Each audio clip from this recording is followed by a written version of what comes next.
Hello students, welcome to Dimensions Coaching Center YouTube channel.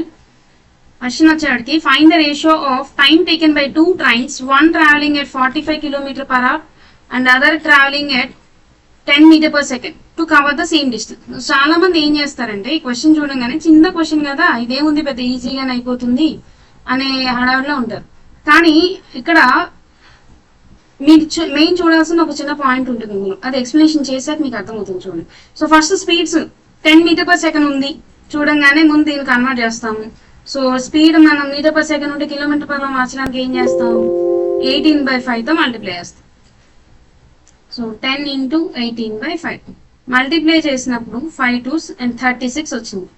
36 kilometre per hour చూడంగానే so 45 36 కనిపించింది కానీ 5:4 answer అని పెట్టేస్తారు.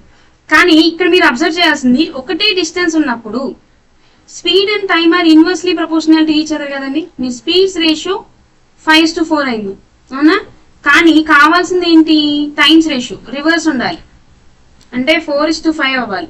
ఇప్పుడు అర్థమైందా ఈ క్వశ్చన్ ఎందుకు ఎక్స్ప్లెయిన్ చేసామో. సో అందుకంటే చాలా మంది ఎగ్జామ్ టైంలో ఆ టెన్షన్ వల్ల కానివ్వండి ఫాస్ట్ గా చేసేయాలనే ఉద్దేశంతోనూ గబగబ చూసేసి ఆన్సర్ 5:4 అని పెట్టేస్తారు.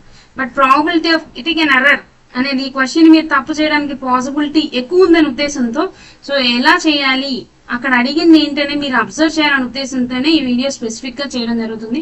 సో స్పీడ్స్ 5:4 రేషియోలో ఉన్నాయి, కానీ అడిగింది టైమ్స్ రేషియో, అడిగింది ఏంటనేది క్లియర్ గా చూడాలి. ఎందుకంటే we have seen lots of students. So ఎందుకంటే ఆ స్టూడెంట్స్ అందరూ చాలా మంది అయ్యో ఇది అనుకున్నాను వేరేదేదో వచ్చిందా చూడలేదు ఆ పాయింట్ మిస్ అయ్యాను, ఎందుకంటే ఎగ్జామ్ టైంలో ఆ టెన్షన్ వస్తుంది.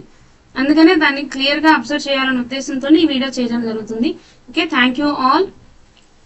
Keep watching the videos in our YouTube channel.